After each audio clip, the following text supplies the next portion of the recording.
Okay, cool. Whatever, everybody. Welcome to another episode of Nerdoholics. Yeah. I'm Frank, and I'm here with Jazzie Taylor. Yep, that's me. How are you doing? I feel like I haven't seen you in a while. Yeah, you haven't seen me in a while. Yeah, I'm better. Yeah? Well, that's good. I had a little rough patch, but I'm better now. Yeah, it happens. So, it happens. Yeah, you know. But it's cool because you're reviving you and me with these amazing drinks you made for this week's episode. Yeah, it's pretty tasty. Yeah, what do you call this contraption? I think, didn't we agree on the comedian? I believe so. Yeah, we're going to call this one the believe comedian. So. It's a nice, like, reddish. Yeah, well, green. we got in an argument about this before we started, guys. Because, okay, well, we'll just give you a little rundown. We're doing Joker today. The Joaquin Phoenix. Yeah, specifically Joker. that one, just because they released a little teaser for the second movie happening with the release date, and officially announced that Lady Gaga is going to play Harley Quinn, which is pretty interesting. Yeah. No, you sound like you're not a fan of that. No? I feel like... I mean, I wasn't a fan of this movie to begin with. But anyways, we'll get to that. Let's talk about the drink that I made. First, but, no, it's actually really... You know what? We did get an argument about the color. Yes, we had an argument about the color because I was like, he doesn't wear purple in the movie at all. So I don't want to make a purple drink. But it's an homage, and I get... I guess... He wears red. He wears a red suit. So I made the drink red with a green... sugar rim, because I like sugar and not salt. Yeah. And it's basically tequila, lime juice, grenadine, and some club soda. Yeah, so it's like a Paloma almost. Yeah, kind of. Yeah, it's pretty tasty. Mm-hmm. So I enjoy it, and I think I like that the tequila has that little bit of like harshness to it. Yeah. I guess.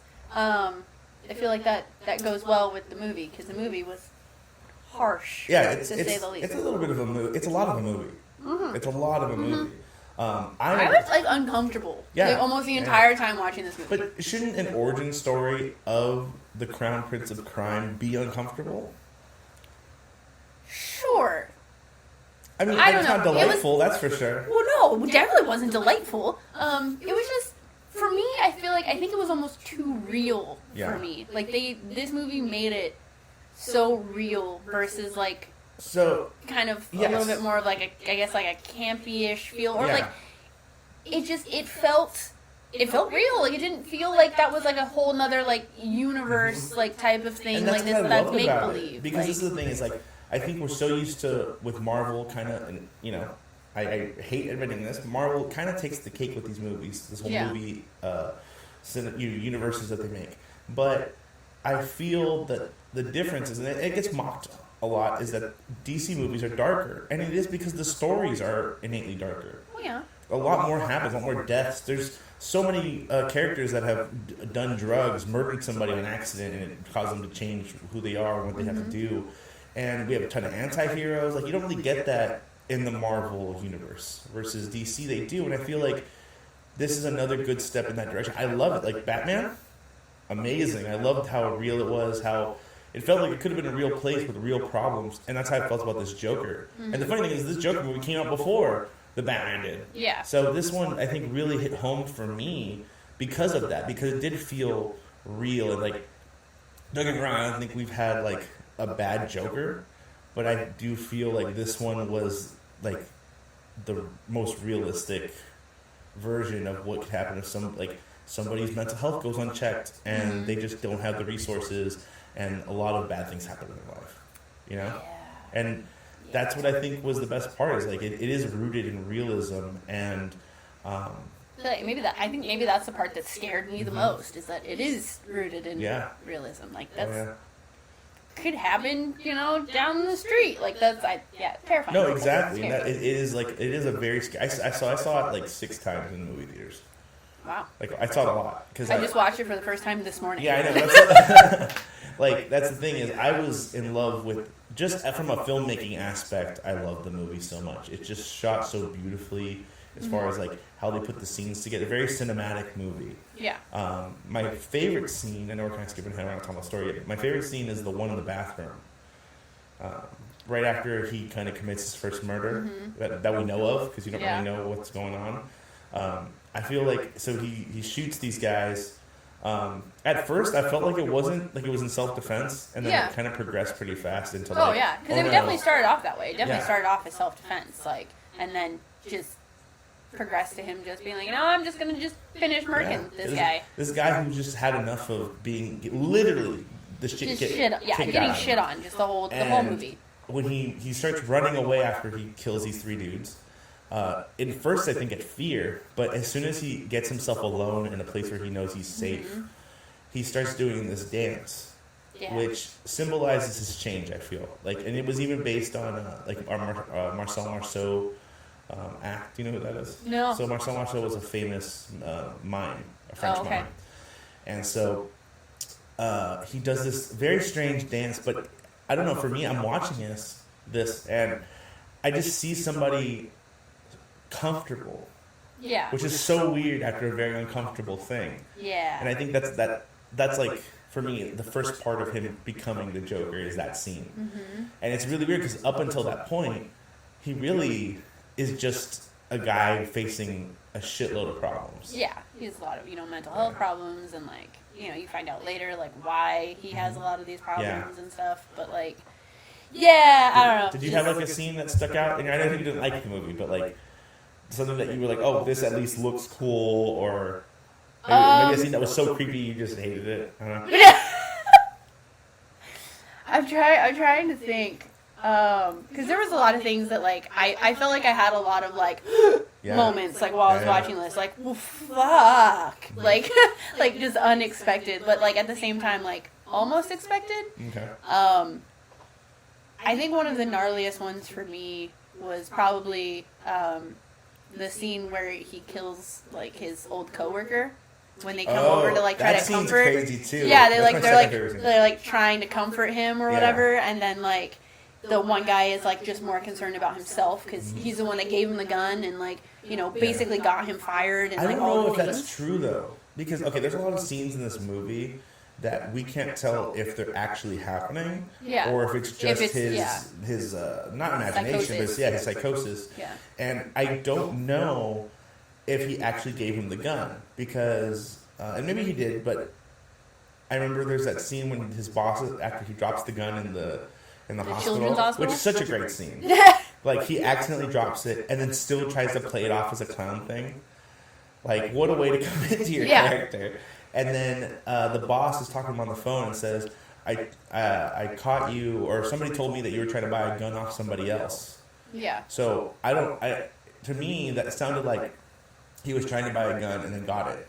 But I don't think he got it off that guy. I don't know if it was a psychosis. Maybe, because there's like you said, there's a lot of confusion in there on like what's real and what's not, and like all that kind of stuff. Because like, I'll say for like a half a second, I thought that black chick like was actually like into him for some reason. Like I was really like, strange, right? I was like, okay. I didn't really realize it until like the second time that I was watching it. Is there's certain parts where you realize that like it's anytime he gets confident, you realize like, oh, this is your psychosis taking over, and you just powering through whatever's going on.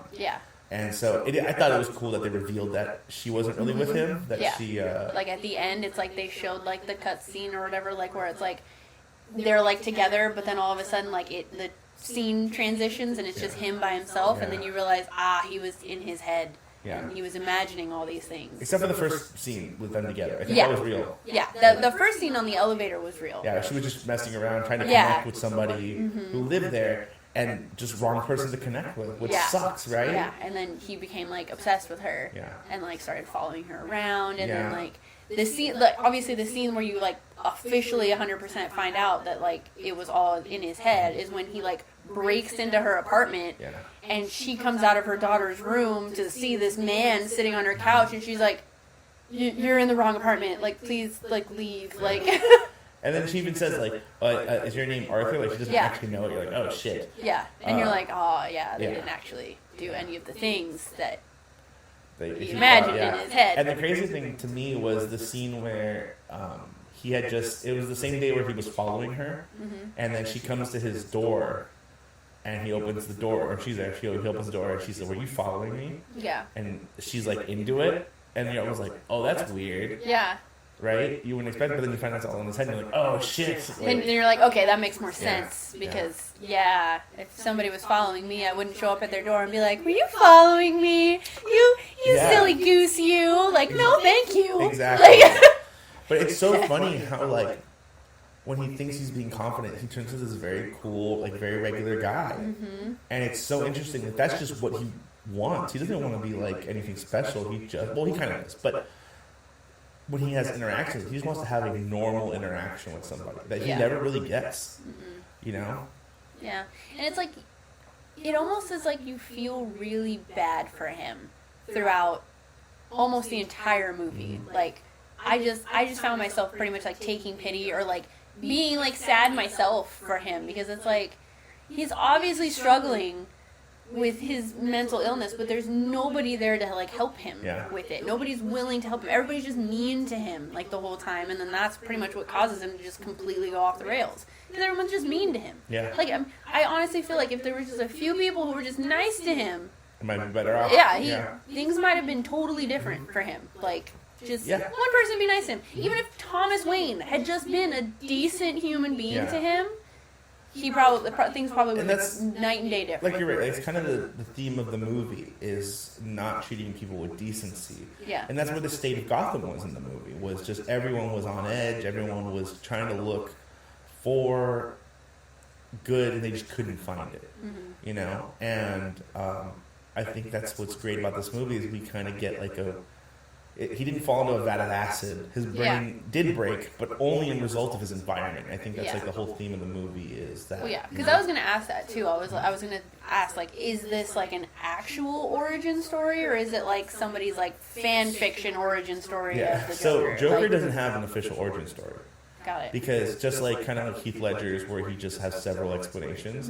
There's several explanations for Joker. There's never like a concrete. There's like a semi one, but it's still like very far from this is who he is and this is like what his name was and da da da. I think Batman the Animated Series is the only one that kind of gives one actually that says like who he was before he turned into Joker, which he was like a mafia hitman, and then he fell under the acid, and then that's what turned him into Joker. Interesting. Yeah, because he did it in I think it was the Batman the Animated Series movie, The Phantom Ghost or something like that. But basically, Batman, it was when Batman was super young, like pre-Batman. He had just come back to Gotham after learning kung fu and detective skills and all this stuff, and he's like trying to figure out what he's going to do about Gotham. And he ends up falling in love with like a childhood sweetheart. And he even goes to his parents' grave to like beg, like, I can't fulfill my promise of coming back to Gotham and like freeing it of evil because I fell in love. And like basically his conscience won't let him stop being Batman, or stop continuing the journey to be Batman. And the girl actually ends up leaving him because her dad ended up owing money to the mob, and Joker was trying to kill her dad. So they end up leaving, and then Bruce Wayne just, she left me, I'm going to become Batman now. And then she comes back into his life way later on, and you find out that she's now a hitman. Wow. And then she's trying to kill Joker. Yeah, it's a pretty cool animated movie. Did you ever watch Batman the Animated Series? No. Oh, man. No, I know, I suck. It is. I'm like the worst nerd ever. It is like highly regarded in the nerd world as like some of the best Batman stories told in like video media, because it takes a lot of the comic book stuff and really puts it out there. And it's like a kids show that like was surprising that they got away with a bunch of stuff. Yeah. It's only because it was in the 90s. Because it never shows murder, but a lot of implied deaths, a lot of implied craziness went down. So if you get a chance, watch it. I believe it's on HBO Max. So you guys check that out. It's amazing. Some of the best stories out there. But I digress. My point. Either way, Joker, amazing. Yeah, Joker. But yeah, no. So tell me some of like your, like you said, you kind of didn't like because like the realism, but like what else?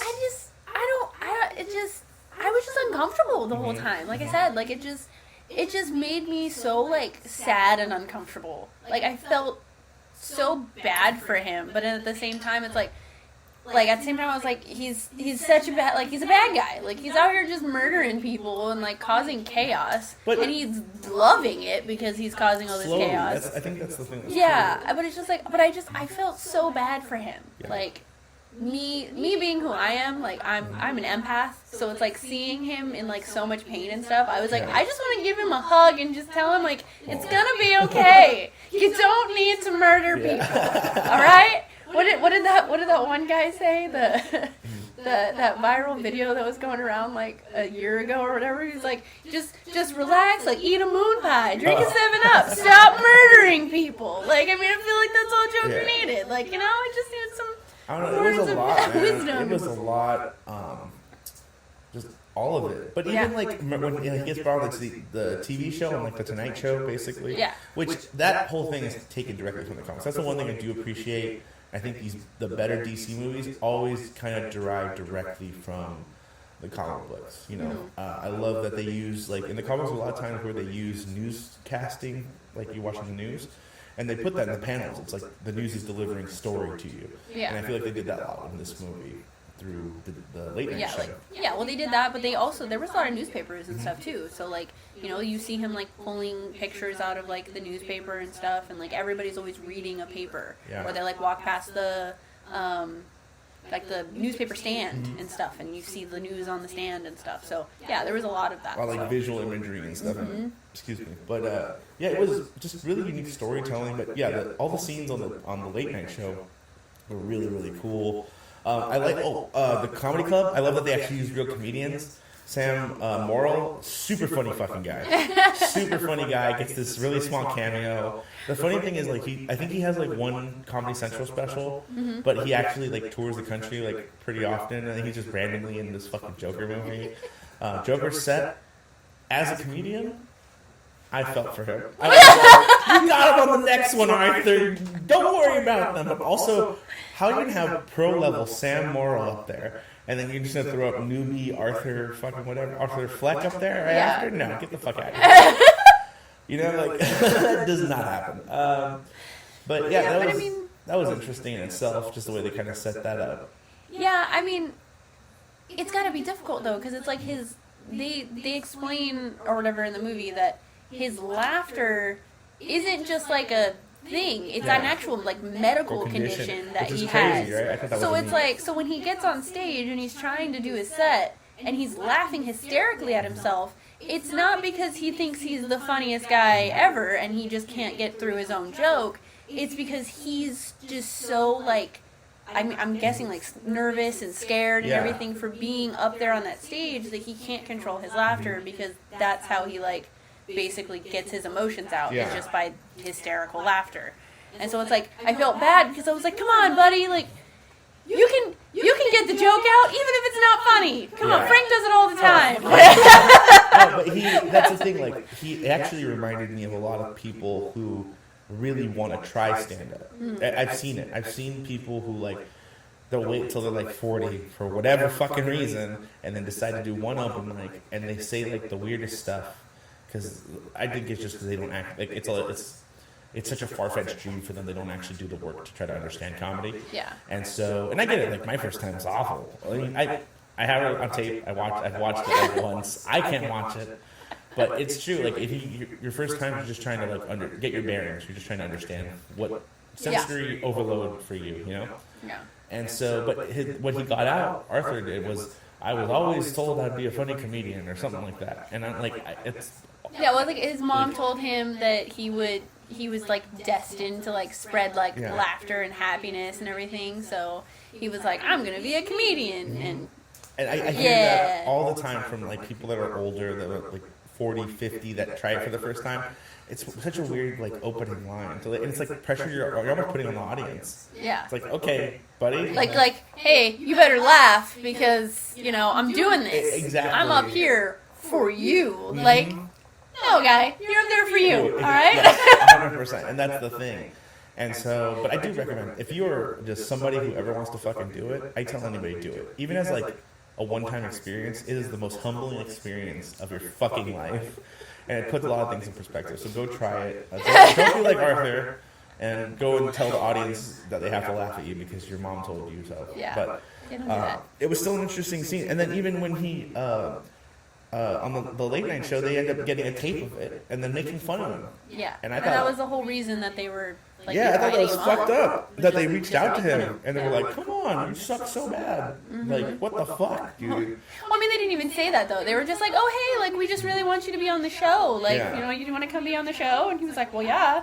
Yeah. Like he's not realizing in that moment that they're just doing it to make fun of him. Yeah. He didn't realize it until like later. Yeah. And then that's when he was like, "No, you guys only brought me here because you want to make fun of me. Like that's not cool."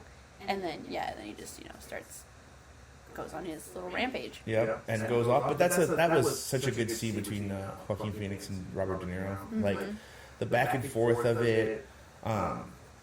That's when I feel like he truly accepted the character of being the Joker. Because you just see his speech pattern completely different. Oh yeah. All the confidence in the world. He knows what he's doing, kind of, in his own way. Because he never truly knows, I think, what he's doing. But he doesn't give a shit. And when you see him just blow Robert De Niro's brains out, it was holy shit. And again, a scene taken directly out of the comics. There's a comic book, the Return of the Dark Knight, which is a comic book about Batman in his 60s, had already retired being Batman, but due to Gotham being in such a terrible state, he comes out of retirement and becomes Batman again. And Joker, because Batman had gone into retirement, Joker just stopped. He kind of lost his mind. And just went to Arkham and just was a patient there. And a therapist felt like he had finally cracked Joker and made him into an upright citizen. So he was taking him on this little tour to prove I'm the fucking best therapist in the world. And he puts him on a late night show. And since it was actually all Joker's plan, since Batman had come out of retirement, he's like, this is how I'm gonna come back. And so he goes on a late night show similar and then kills everybody. Because he's like, Batman wants to come back, I'll fucking come back with a real bang. And it's just nuts. If you don't want to read it, you can actually made some animated movies, part 1 and part 2, The Dark Knight Returns. Some of the best fucking Batman. It's considered the best Batman story out there. So check it out if you can. It's really cool, interesting. It's also written by one of the most famous Batman writers, Frank Miller. You might know Sin City? Same guy. So actually, what's funny about this Joker movie is it reminded me, there was a script that Frank Miller did with another writer about a year one Batman for a movie. And the script was so dark that they just couldn't Warner Brothers would never do it. But then the script came out a few years later, online, so you can read it. But it's kind of similar to this Joker movie, just very real, very dark. Did you ever see the movie Taxi Driver with Robert De Niro? No, I never watched that. It's a very kind of back in the I want to say it was the 80s, maybe late 70s. But the movies that they were doing were very based in reality. And that movie was literally about this guy who was just doing drugs and doing all kinds of crazy shit. But he was a taxi driver. And you would watch the movie, you felt like that could be any fucking taxi driver out there. Same thing with this movie. So I felt like they were very, this was very Frank Miller-esque if they would actually let Frank Miller write his movies. Because they don't, even the Sin City movie he had nothing to do with. Oh, really? A little bit, but he got pretty much removed himself from the project because they wouldn't let him, do all the crazy shit he really wanted to do. So that sucks. It does, it does. But I feel like with streaming services now, maybe he can get shit done. But he's also, super old, so I don't know. He's I just want to do it, but either way. Yeah. I mean, I don't know. Still, it just disturbing. It's just it just didn't sit right with me. And then the poor little midget guy. Oh, that was in that scene that I was telling you about earlier. It was he straight murders his friend in front of the midget guy. Yeah. Because the midget guy was there too, and the midget guy is just hiding in the corner, behind a chair, a stool. Yeah. And then Joker's just sitting there on the ground, just covered in blood, next to the dead body of the guy he just murdered. And he's like, "Hey man, go ahead and leave. It's okay. I'm not gonna hurt you." And then he goes to try to walk around, and he's like, "Ugh," because that's his friend too, and he's just dead on the floor. And he's like, "Just don't look at it. Just go. Just leave. Don't look. Just leave." And then he tries to leave, and he's fucking midget, and he can't reach the lock. No, you forgot a part. As he's walking by Joker, he does. He says, "Don't worry about it." He fucks with them, and it is the best it was tension breaker of the whole movie. I felt so uncomfortable. You're right. Like you are so uncomfortable because it's a very serious scene. Yeah, because you're like you don't know what's gonna. He's unpredictable at this point. Because you're like, okay, the little midget guy was always nice to him. He was like the one person who was nice to him. So you're like, is he actually gonna let him leave, or is he going to just murder him when he's not expecting it? Like I was like sitting there like, what's happening? Like what do I? I hope the little midget guy gets out. Like, no, you're right. And then he had to ask for him to open the lock for him because he was too short to do it, and he lets him out. But no, I think that was such a great scene too. Like it just, See, but the other thing I want to know though too is like, he kept murdering all these people. Like, what was he doing with what did he do with that body in his house? He didn't. He left. I know, but he just left it in his. Like hallway? Well, I think when he was going to the Murray show, I don't know if you remember this, when he's in his apartment, he's actually practicing for it. Yeah. Remember, he's just kind of doing different reactions to what he would do. But at the end of it, he gets the gun and he puts it to his mouth. And he acts like he's going to blow his brains out. Mm-hmm. So I wasn't sure if that was like for real or if he was just fucking around. But then when he's in the changing room at the late night show, he pulls the gun out and puts it to his underneath, and then goes like that again. I'm like, oh, I think his original plan was he was gonna kill himself. I don't think he was actually gonna kill Murray, and I think in a fit of rage he killed Murray, and then just kind of said, "Fuck it." He's like, I don't need to die. I don't need to burn. This world needs to burn, kind of thing. And that's when he kind of just goes off. And even then, like a lot of it after that wasn't even. I mean, it's like the reaction to what he did, obviously, but like when they're driving away in that police car, and then he gets out, like it's just. You know, the whole town is for him because they love him now. The whole town was doing riots. Because it's the whole town was, you know, they're tired of the rich because they don't do anything for them. They just look down on all of these people. So it's like they're like, no, like Joker had it right. Like we're gonna follow this guy because what are you guys doing for us? Nothing. Exactly. So. I mean, I get all of that, and I'm glad he had, you know, supporters and stuff, but at the same time, like, it's a bad guy. No, it's definitely, it's not even like an anti-hero movie. It's literally a villain movie. Mm-hmm. And I think that's what sets it apart. I don't think we've ever had, maybe we had, but not in like the DC or MCU, we've never had a villain movie. Like even Maleficent, right? Disney Maleficent. It's not a villain fucking movie. No, because it's more of like it shows she did what she had to do. Yeah, it shows like her lighter side of doing good. Mm-hmm. It was still with the intent of saving the child. Yeah. It was never like to harm her really. Yeah. And so I don't think we've ever had like a true villain movie except for there was I forget what it was called, like Burn something but it basically someone took the idea of if Superman was evil. Oh, yes. Burn okay. Bright or whatever. Yeah, something like that. Yeah, I remember seeing that. Like, it was like a little kid, and then, like, you were like, oh, like, it's like Superman, like, in his story, and then all of a sudden it, like, got real dark, and it was just he was murdering people, and you were like, wait, what? Yeah. And it was supposed to be, like, Superman if he, like, had, like, a temper problem. Yeah, like, if he was bad. Yeah, if he was evil. Yeah, that's crazy. Even at the because I remember that movie, he, like, the mom was trying to tell him, like, don't be evil, and he, like, really was trying. Until I forgot something happened and he was like, nah, fuck this, and like the world's gonna fucking burn, and like so like those are like the only two I can even like think of that are like actually about the villain sticking to his evil origin. Well, so, I feel like a lot of things are starting to get darker now. Yeah. Especially like even look at like that show on Amazon Prime, The Boys. I haven't seen it, but so The Boys is another good comic that I know of. That you're right, like they're actually doing it. A comic that's like. Being more realistic of what it would be like to be a hero and have to have a business around or a brand around you and like I'm sure the temptations of doing evil shit must be tremendous considering the world the rules don't apply to you. Yeah, like what who's gonna stop you? Like really, like that's like that's like I feel like what it kind of like gets into because like the main like superhero, like he's not a good guy. He's a really, really bad guy. But he's like the main superhero. His name's Homelander, but he's like supposed to be like Superman. Like he's got like the laser eyes and like all that kind of stuff, but he does evil pure shit. Evil. Have you seen Invincible on Amazon? I started watching it, but I haven't finished it. Okay, so where are you?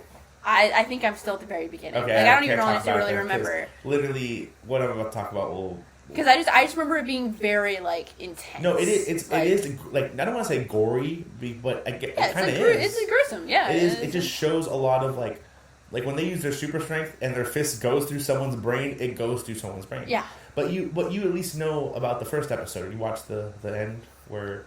I watched the first episode, but I don't like it. I don't really like remember. Yeah. Like so what I can happened. talk about that. So. In the first, you're basically introduced to a very Superman-like character called Omni-Man. Mm-hmm. And he has a son who turns 18, and he basically had been waiting for his son to like get superpowers.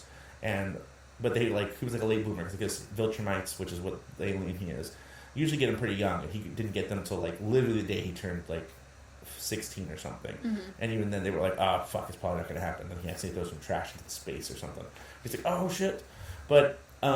yeah, same thing, like a Superman kind of character, and then at the end of the first episode, you see that for whatever reason, he ends up killing like his version of the Justice League. And that was a pretty intense whole thing, and you have yet to find out why, but it is awesome, and it's kind of similar along the same lines, but watch it. Like, okay. It is, finish it. I've been waiting for like years for season 2 to come out, because the show, the comic book is based on is really fucking good. So, but another one of these comics that you guys should check out. Very comic reference heavy this episode. Yeah, well, I mean, we're talking about comic book stuff, so I mean, why not? You know, Batman, Joker, all the people. You know, I don't know. If there's one hero that you could like, that you could that could go evil, who would you want to see? That'd be interesting for you to see. Ooh, a hero go evil? I'm trying to think. Who would I want? Who do you have? Do you already have one that you know that you would want? Like while I'm sitting here thinking about it. You know what would be interesting? So we have like Reverse Flash, right? Yeah. Who was basically like... Oh, are we talking just DC? No, we can go anywhere. Oh, any superhero? Okay. I always have because the thing is that Reverse Flash is the antithesis of Flash, but it would be interesting to see Flash himself go evil, because the thing is Flash, depending on which one, but probably Barry Allen. Barry Allen physically creates the Speed Force every time he actually runs, so I think somebody with such control over it, it would be interesting for him to go evil, because it would be more than like the Reverse Flash. Reverse Flash just like manipulates it so he can do evil shit, versus somebody who is like creating the Force. I think would be an interesting take on like a villain. So. I think for me, I think I'd have to pick Captain America.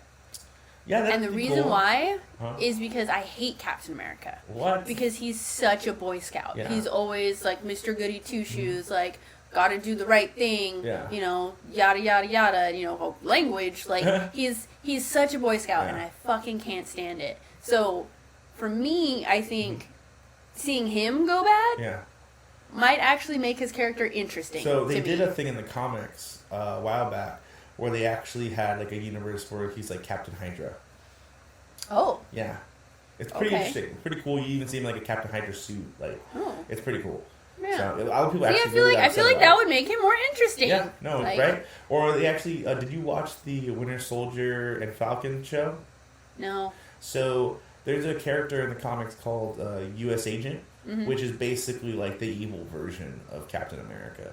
And so in the comic books, since Captain America in the movies, you know, like he got old and he's just like peace. Yeah. Falcon's fucking Captain America now, right? So in this show, the government basically says we can't exist without Captain America, so we're going to make our own Captain America, and they basically just get like their highest ranked officer and make him Captain America with no superpowers, just kind of like ingenuity and fucking Coco. I don't know, fucking. Coco. Yeah. But, I mean, I will say though, in the what was it? The Doctor Strange movie, the most recent one, the Multiverse Madness. Yeah, I was like, I couldn't think. All I could think of was Madness. Yeah. I did like Captain Carter though. I'm not gonna lie. That was interesting. I kind of dug her. Did you watch the cartoon? What If? Yeah. I watched a few episodes here and there. I know that they did an episode with her that was in it. And I just feel like they grabbed too much from What If and threw it in there. Like it was lazy writing. Like give me different characters. Yeah, but at the same time, it was cool to actually see her do it though. To actually have the same girl. I don't remember her name, but have her come in and actually play Captain Carter. I was like, That's pretty cool. It was cool to be able to like finally have an excuse to put all these characters in that, like, because they can't exist in the universe. Mm-hmm. They just put them in there to die, so that we had the satisfaction of seeing, like, dude, to see Patrick Stewart as the Professor X from X-Men the Animated Series in the fucking chair. Oh my god, like that you don't even have no know. Idea. Like, I was waiting the whole movie for that scene. Like, I'm just sitting there, I'm like waiting, yeah. and all of a sudden it gets there, and I'm all, Professor X, he's coming out. Yeah. I'm so excited. Like, they don't even know. Like, that's one of my next tattoos I want to get is him in the floaty chair. Like, I don't care. He could be him in the floaty chair going through a Jack in the Box drive-thru. I don't give a shit. As long as he's in the little floaty chair, I'm about it. But yeah, it was cool to see that. Who else did we see? Oh, you know what? It's like they've been like they can never get Black. What's his name? Black. He can't speak because he speaks so fucking Mario. the guy with the fork. Yeah. I don't remember the tuning fork guy. But yeah, so they've been. Marvel like loves that character so much, and they try to like get him in certain things, and they just it's every time they're about to like get him on screen, they just can't. Or they actually did a whole episode with Inhumans, and he was in it, but I heard it wasn't very good. They spent like a lot of money on it too. But yeah, it was cool to actually see him in it. Black Bolt. Yeah. Right. It's finally cool to see him actually do it. Like actually, because like I mean, don't get me wrong. Like, yeah, it was cool to get introduced that to like he mutters a word and he explodes you. Yeah, is interesting, but then at the same time, like, what a garbage at the same time. Fucking superhero. Like, are you kidding me? I will give you that. Like, what a garbage superhero. He's not my favorite. He kind of is. Like, it's just so weird.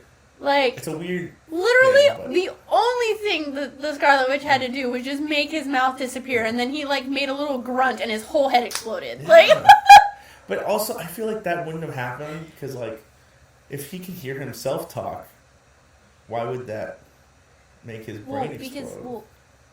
Because there was nowhere for the energy force to go. Yeah, but that's the that was like his power. It's only like us perceiving his energy. Like, he obviously can handle his own energy because he actually flies because he'll speak, and then the force of him, he actually flies on it. So I don't know. That's the only thing. The only thing I know about that guy is what I saw of him in that movie, and his you took away his mouth, head explodes. Yeah. So I don't know. That's fair. But yeah, I love the way we're not even talking about Joker anymore. Like, we were just wildly off topic. Sorry, Sadie. But sorry, my dog is being annoying. Needy. Go lay down. But go lay down. No, we're just talking about. I think we started talking about villains and just it's fine. It's fine. It happens. It's whatever. We're here to fucking have a conversation. That's what we do. So. We're always off topic. Yeah. When are we ever really on topic? I know, right? Okay, well, to be kind of on topic, who's your favorite villain of all time? My favorite villain? Uh-huh. Like anywhere. Could be anywhere. Like full villain? Yeah. I don't really know if I have a favorite full villain. I have a lot of like anti-heroes. Yeah, I love that anti-heroes. I like I dig anti-heroes because like I was saying about Captain America, anti-heroes are just way more interesting. Yeah. And like they're not always gonna make the right decision because it's not about making the right decision to an anti-hero. Yeah. For them, it's more about like, you know, wanting what they want. Mm-hmm. You know, it's like they're gonna protect what they want to protect, not necessarily like, oh, I have to do the right thing to save the world. Like, no, like they're gonna be like, I'm gonna save that guy because I like that guy, like, or something. You know, I just think anti-heroes are way more interesting. No, you're not. But I mean, as far as like villains go, I don't know. There's no one who you're like, oh, their powers are cool, or like they kind of have a cool, like, you know. I mean, if I had to pick one, I mean, it would probably be like Joker, or I mean, it might be like I did really like Two-Face growing up. Okay. Like, that's cool. You know, like things like that. Like, I don't know. Yeah, for me, one of my favorite villains is probably Clayface. Are you familiar? Well, I mean, I only know of the Clayface from the Harley Quinn cartoon. So I know that version. It's the same Clayface, but mine's probably a little more dramatic. Yeah, so, I know that version where he's just very like campy and like just silly the whole time. Like, I am an actor. Yeah, so they definitely took a lot of he is an actor, but they took a lot of what is that? liberal liberties. Yeah, just a with lot the of character to make him silly. I feel like they did that with all of the characters Yeah, I mean, King in that Shark, show. Like, King Shark is fucking ridiculous too. Like, they all are. But in Batman the Animated Series, he is like this. He's like almost. Who would I equate him to? To like, fuck. Like no one. Sadie. I would almost say like who's why am I forgetting his name? All right. Matthew McConaughey. Yeah, like a Matthew McConaughey kind of thing, where like he's kind of everything, you know, and he does like these very extreme roles. He'll take his body to like the extreme if he has to, and he gets known just for doing every kind of movie. He was like the movie star, and then his secret is he would use this like cream on his face that would allow him to change his face to any kind of character he needed to.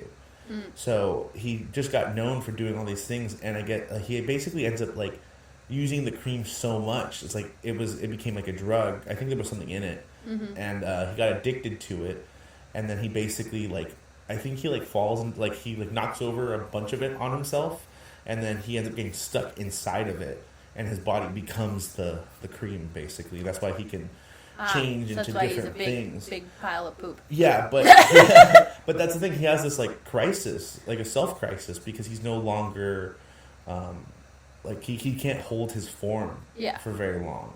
So he was like, oh shit, I can't even be he lost himself within all the characters, kind of thing. He kind of goes crazy, and I don't know. I just thought that's just such an interesting story. I think we are so used to seeing actors and going through all kinds of stuff, but it was interesting to see him and then just lose his mind and then become a villain. He literally in his mind has no other option. Yeah. To make money or make ends meet. So, yeah. Yeah, he's all right. I mean, like I said, really the only thing that I have of him is from the animated show. And the animated show is just it's so extra. I just love how they kept the only rendition of Bane where he has that British accent is in the freaking. I hate that movie so much. The Dark Knight Arises or whatever it is. I forget the Tom Hardy. Yeah. You don't like Tom Hardy's Bane? No, I hate it. Oh, really? I love those Christopher Nolan movies except for that one. That one can burn in hell. That one, no. That's the movie that Warner Brothers should have taxed her off. It makes me so mad. Because I don't like Christian Bale's Batman at all. Really? So it's not can't terrible. In that movie, it's terrible. I'm sorry. Huh? You are a billionaire or whatever. Okay? Yeah. You have all these fancy gadgets. Yeah. Why the fuck don't you have a voice changer? I'm sorry. I will die on this fucking hill. That had never been thought of before. It had never been done. I will die on this hill. But it had never been done. You have a utility belt with every fucking gadget you could ever possibly need. You got a badass car. You got all these things, but you don't think about a voice changer. Instead, you just make a stupid voice. Yeah, the guy that played Batman before him just used his regular voice. You know that, right? I'm just saying. Well, but that would have been better. If Christian Bale would just used his regular voice, I probably would have liked his Batman. Why? But the fact that he had to do that stupid "I'm Batman" voice, no, fuck that guy. No, that's dumb. No, the only time it bothered me was in the third one, because there's a scene where he's talking to Catwoman, and then she does the disappearing thing that he does to everyone. Nobody is around, and he still does the voice. What the fuck are you talking about, man? I'm sorry, just the voice in general is just dumb to me. Why are you even doing it to begin with? Because they don't want to recognize him. It's a very clear reason why he's doing it. So get a voice changer. It's not like it's even a place where you wouldn't have one. Yeah, but they didn't even do it in the last Batman. He didn't have a voice changer. He just changed his voice. Ben Affleck? No, that's not the last Batman. Which one? Oh, you're talking about that Batman. Yeah. I don't. We have wildly different opinions on Batman. Okay. Anyways, to be fair, anyways, I can't not do that. Who ever used a voice changer, and I appreciated it. All right, it made sense. Right. Make it make sense. It's Batman. It doesn't ever make sense. If you're gonna change your voice, hey, it makes sense. You got a fucking thing, a cowl on your head anyway. Whatever, just put the voice changer in there. Whatever, put it on the neck part. I don't know. Perfect. Changes the voice. Got it. Good. Great. Instead of just being you know what, I'm just gonna go a little deeper with my voice and be I'm Batman. If I came up in a suit that did not make me look at me, and you didn't know How? I'm sorry. Jazzie. No, Frank. There is no suit that you can put on where I would not know that it's you, Frank. First of all, there's not wrong. a suit. I will prove that wrong. Okay, Jazzie. I would like to see you prove me wrong. How can I help you?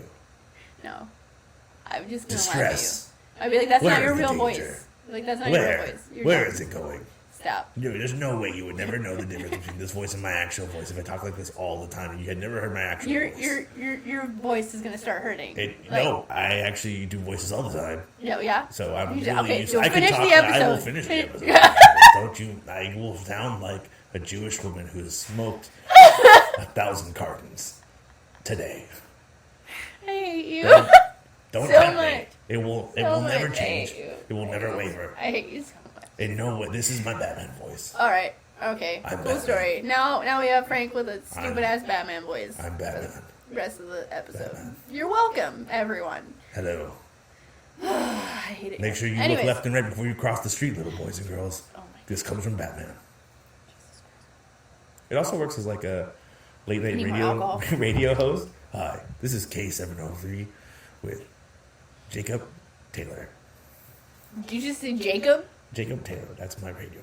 That's your radio That's name? my radio name. Okay. All right. Yes. Feels very close to my name. I know. But I was looking at you, and I heard my brain went JT.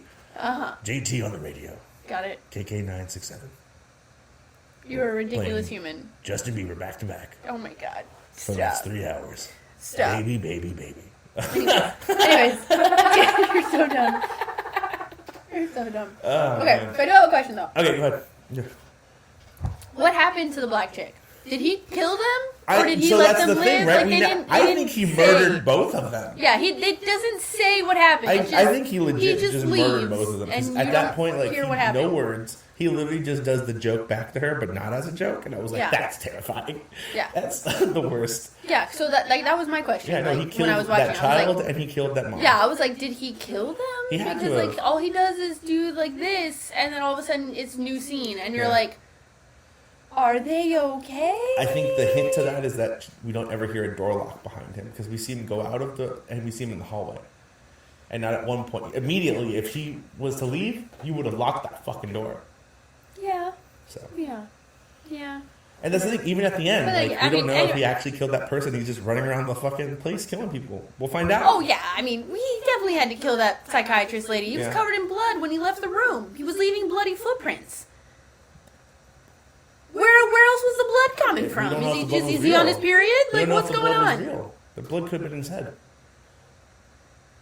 I don't like that. Yeah, that's the I thing. don't like that. This movie keeps you I guessing. don't, keeps no, you I on don't your like toes. those type of things. Yeah. I don't like She's like, being psychologically fucked with. Okay, you hate I don't. Inception? I don't like it. I don't. I'm not a huge fan. I Oh, don't I like love being that movie. psychologically I fucked love with. that. I love that shit. No, I want to know what's going on. Like, Uh-huh. explain to me what's happening because I don't like that because it gives me anxiety and it makes Yeah. me uncomfortable when you start psychologically fucking with me because then I don't know what's happening. I don't know what's real. I don't No, know I what's love not, that. and I don't like 'Cause that. For me, like when I saw Inception, I literally went back the next day and watched it in theaters because I was so.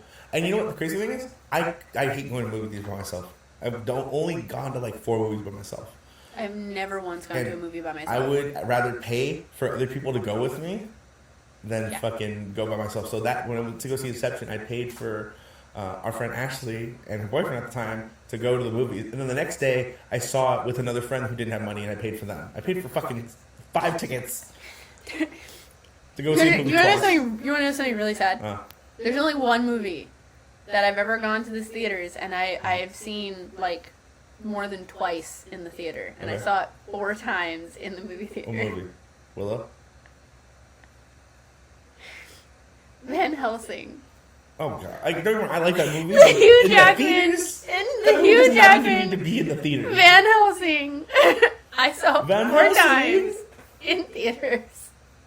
Okay, you have to understand. At that time in my life when this movie came out, what was Yeah. it, like 2004? Yeah. I think it came out or something like that. So in 2004, I was young. Yeah. I was 14 when that movie came out. And I was obsessed with Hugh Jackman. I was obsessed with Kate Beckinsale. And then also, after I saw the movie the first time, I found out that David Wenham was in it too, who plays Faramir in Lord of the Rings. And I just became obsessed. Who is he in the movie? He plays Carl. The friar? The friar. Yeah. Oh. That's David Wenham. That's Faramir from Lord of the Rings. Yeah, he's a great actor and he's very underrated. I feel like. But yeah, and like when I found out he was in it too, like I was like, and his character's so great. Like I love his character, and so like I was like, I have to see this movie again. And so I don't remember who I went with the first time, but then it was like I had other friends who were like, oh, I haven't seen it yet, and I just. Any friend that said they hadn't seen it yet, I was like, let's go. Yeah. Like, I'll go with you. I'll go see it again. Like, I was obsessed with that. That's kind of how I am now with the movie pass. Since I have it, I literally find any excuse to go to the movies. Just because for the price of one fucking ticket, I go to all the movies. So I mean, it's kind of awesome. Yeah, like, why would you not? Exactly. So I like, cause before I was very choosy about the movies I saw in theaters. Like, I didn't like going to every fucking movie because it's like, I feel like you don't have to watch every movie in theaters. There's certain ones that are designed for it. Yeah. And so now it's like fucking all of it. Fucking, I don't get, what's that bear movie that came out not so long ago? A bear movie? Yeah, the bear movie. I don't know. There's a movie about a bear? Like a real bear? Or like a cartoon bear? No, like a cartoon bear. Oh, I don't know. Barrington the Bear or something like that. Oh, Paddington? Paddington? I went and saw Paddington. Wait, was it Paddington too? Yeah. Dude, I don't give a shit. I'll see all the fucking movies. I'll go see the fucking Jack the Rabbit movie. That reminds me of the Nick Cage movie. Oh, I know, dude. That Nick Cage movie, I know, we're way off topic. That Nick Cage movie is, I haven't heard anything about it. That movie's fucking epic. Fucking amazing. Dude, we didn't do an episode on that, did we? Or did we? Yeah, we did? Okay, yeah. I was going to say, like... Legit, I haven't heard anyone talk about it after it came out. And let me tell you, it is one of the funniest fucking movies out there. Oh my gosh, that movie's just magic. One of my... I had started to not like Pedro Pascal after his little hissy fit about Mandalorian, and then he fucking was not the... He was the best part of Wonder Woman 1979, but the movie sucked ass. That movie was the worst. So I was like, what are you doing, bro? And it was 1984. Or 1984. 1979. But this movie saved it. Magic. Because it's so funny. It's so good. So fucking funny. So watch it. And I feel like Pedro is also, like, he's very popular, don't get me wrong, but I also feel like he's very, like, also underrated for, like, his acting talent. Because he's, think about it, he goes from playing, like, The Mandalorian and playing on Game of Thrones to then all of a sudden being able to do this weird, crazy movie with freaking Nicolas Cage. I want to see him doing comedies. And doing that movie, the Wonder Woman movie and stuff. His character in that movie was kind of a little weird and a little off. His acting in the movie was good. Yes. I just hated the movie. Yeah, the movie was garbage. Yeah, he, as an actor, he's, like, really fucking good. Yeah. Oh, yeah, he's great. He's great. So, but I don't... Speaking of actors, though, like, we didn't actually talk about Joaquin Phoenix. Oh, that's fair. I'm not a fan. I don't like Joaquin Phoenix. What do you mean? That's probably one of the main reasons why I never watched this movie. This solidified him for me. Yeah, no, I'm because not it's like he's the kind of person that will adapt to any and be that character, like truly become that fucking person. Yeah. And for me, like, it made me want to see him do more horror stuff. I know you're not a super big fan of horror, but have you seen Midsummer? So Midsummer isn't like it's a horror movie, but not like, there's no jump scenes, there's no jump. Yeah, it's a psychological horror movie, which, again, not a fan. But psychologically fucked, I don't want to be it. The storytelling is so good, which is why I liked it a lot. The first day, the second one kind of sucked. I don't do that. The first one was really good because there wasn't a lot of jump scares. It was a lot of storytelling, a lot of lore to what was happening. Mm-hmm. And so the people who made Midsummer, who made Vitch, and who made Hereditary, a lot of these movies are a lot about the storytelling. And so I guess they're going to do a movie with him. And I'm really excited for it because Midsummer is a story about this girl who, unfortunately, she has a lot of mental issues, but a lot of it is like codependency, and she can't like do things on her own, and she's very dependent on her boyfriend for emotional support. And he's an asshole, like 100% asshole. Doesn't know how to deal with somebody like her, and he was trying to break up with her, but at the same time, her sister commits suicide and then kills the parents as well. like all 3 of them. She does carbon monoxide poisoning in the house. No shit. Takes them all. Super sad. Sends her into a huge spiral. She doesn't know what the fuck's going on in her life. Like, I imagine that must fucking be terrible. Yeah. And so the boyfriend doesn't break up with her because he doesn't know what the fuck to do with himself. Like, he's like, oh, I can't do it now.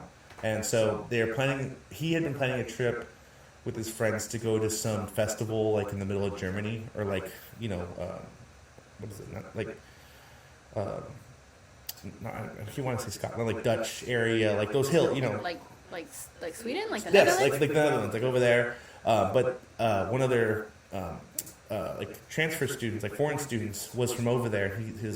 He was raised in like a commune, like away from cities, like it's just them.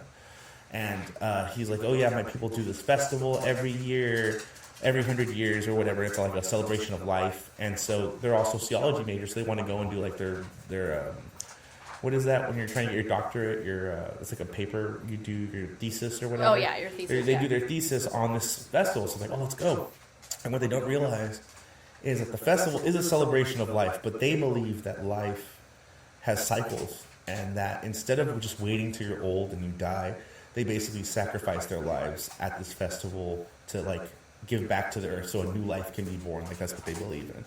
And so, yeah, it's kind of like crazy, and they don't know what they're getting into, and there's a lot of drugs involved, and basically they kind of get deceived into, like, there's like a game that kind of happens throughout this thing they don't know about that's going on. And I don't want to give too much away for people to see it, but go and watch it. There's a lot more that goes into it. But what was my point of this? Oh, but yeah, the whole movie. Joaquin Phoenix, he's going to be I would have doing loved to see, I would have loved to see him in that movie. I think he would have done extremely fucking well.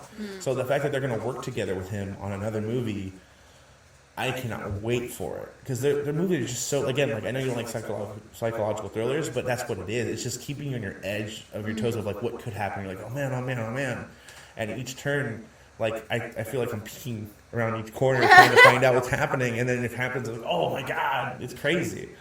So it sounds like it. It is. It's just, but I mean, don't get me wrong. Like I can appreciate Joaquin Phoenix, but at the same time, like I'm just not a fan because of the movies that he makes. Yeah. Like the movies he makes, I'm not a fan of, so which in turn makes me like kind of like not a fan of his necessarily. His vibe that he puts, that he's like, being like I'm not a big fan. Yeah, I get that. And like also, one of the first movies I ever remember seeing him in was Signs, and that movie fucked me up. Okay, like that movie messed me up as a child. Aliens are coming to get me. Yeah. Like, I was always afraid that the fucking claws were gonna come underneath the door. You have no idea. That movie was no. The scene where the alien walks past from like at the birthday party and they see it through the window. Nope. It messed me up. You know what alien movie just made me mad? What was that Tom Cruise one?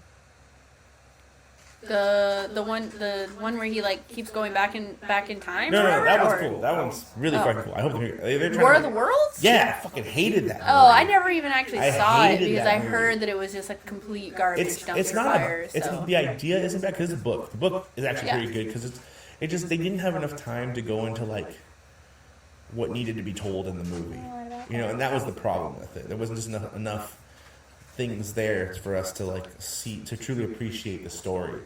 I get that. But yeah, no, some of the alien movies make me mad because they're just garbage.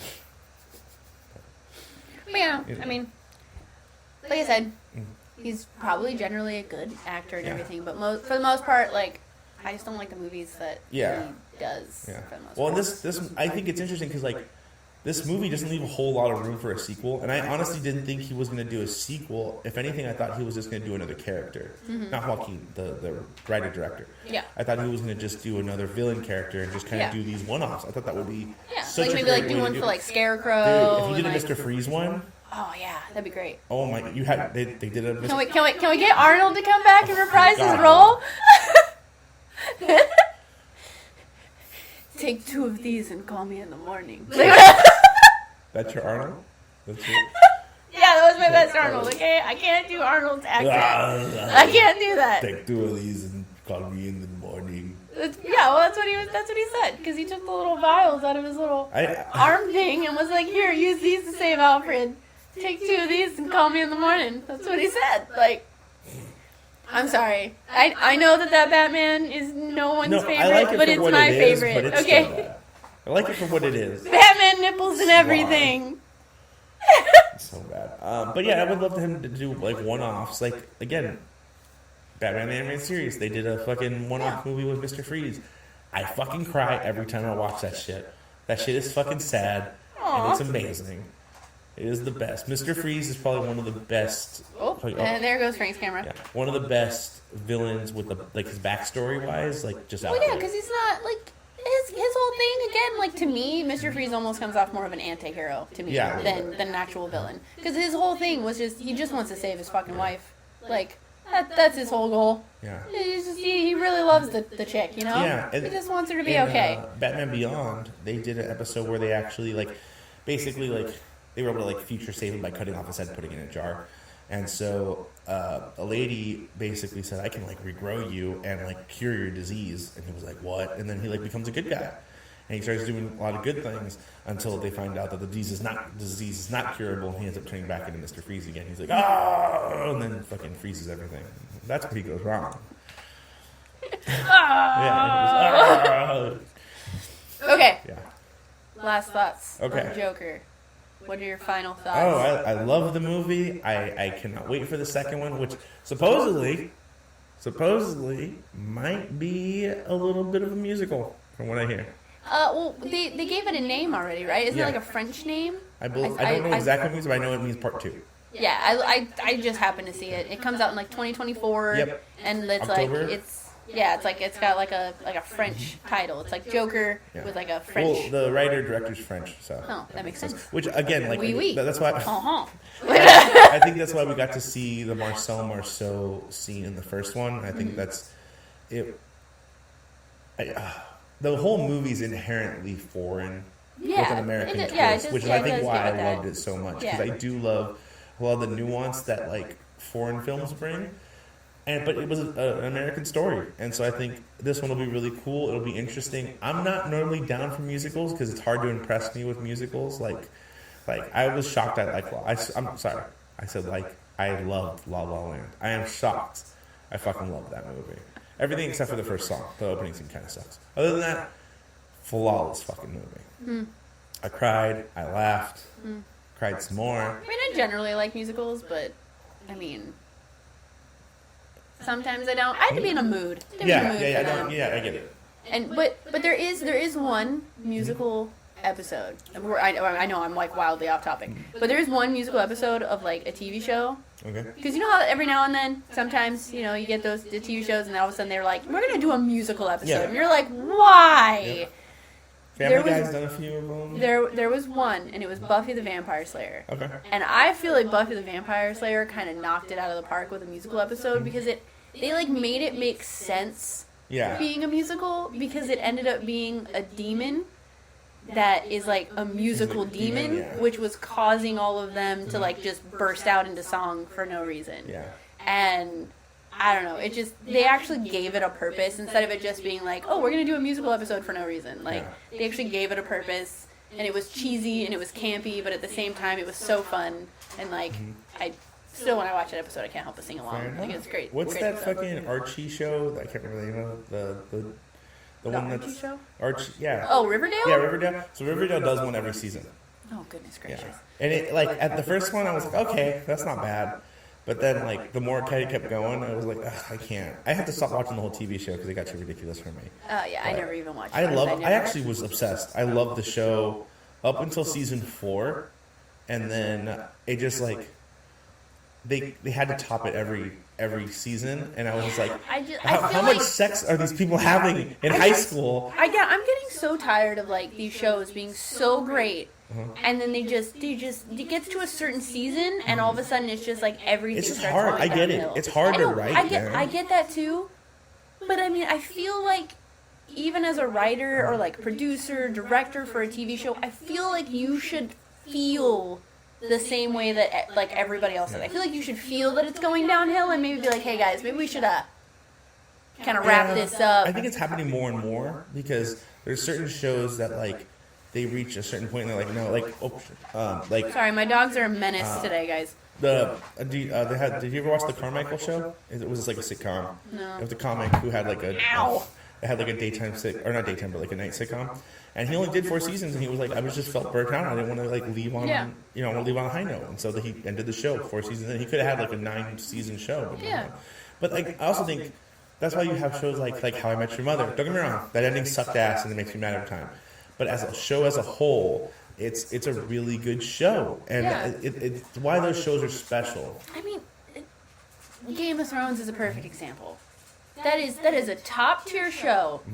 Fucking amazing the entire time until the very last season, and then they ruined everything. Well, from my understanding, that the reason that happened is because didn't the show catch up to the books, and then they had to like go in a different direction because they like didn't know where they didn't. Yeah, well, they didn't know where the story was going to end up going, so they kind of had to come up with their own basically ending for the story. But at the same time, like they just took it like they just went wrong with it, like just.